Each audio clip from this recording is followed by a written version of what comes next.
Grafted vegetables.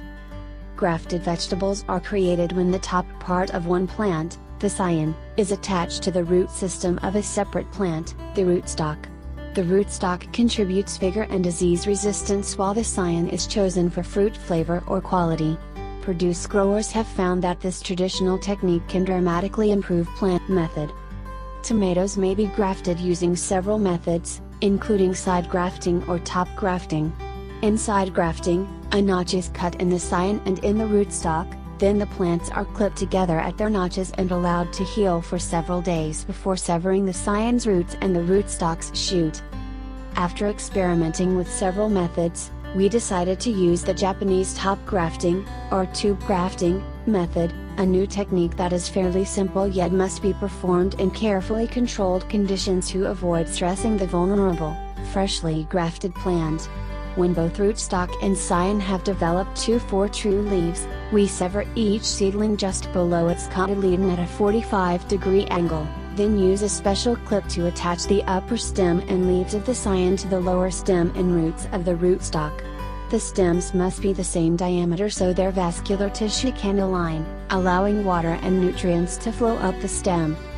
Once the scion and rootstock have been clipped together, we place them in a healing chamber which regulates temperature, 70-80 degrees Fahrenheit, humidity, 80 to 95%, and light to create the best conditions for the vascular tissue to grow together and the scar heal over. For the first 2-4 days the seedlings are kept in complete darkness.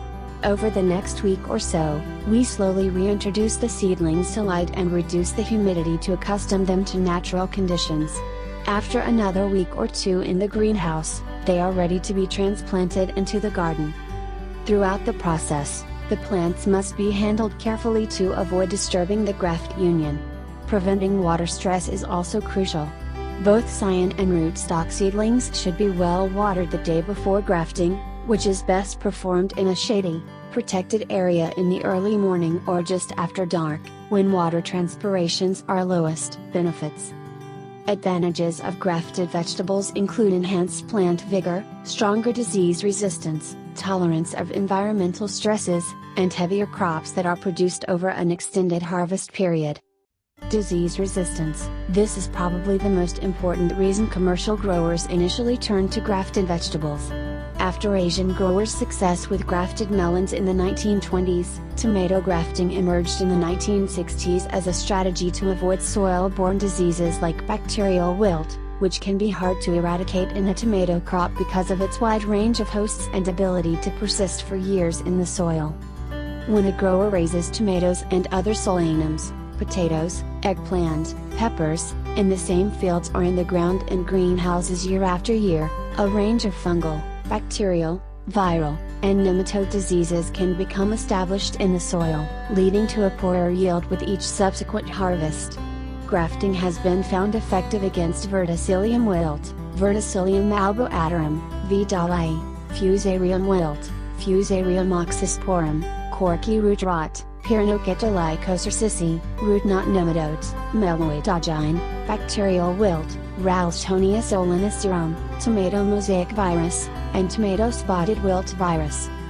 Grafting may also help plants ward off 3 of the other big tomato problems we face in the Pacific Northwest: early blight, Alternaria solani, late blight, Phytophthora infestans, and blossom end rot, a physiological disorder caused by low calcium levels. Tomato plants that are less vigorous to start with or weakened by nematodes are more susceptible to early blight, so super vigorous grafted tomatoes with enhanced resistance to pests and disease should fare better. Blossom end rot is exacerbated by fluctuations in soil moisture or when plants are stressed by drought. Grafted tomatoes, with their superior root structures, allow continued uptake of moisture and nutrients even in less than optimal conditions. It's not clear whether grafted tomatoes are resistant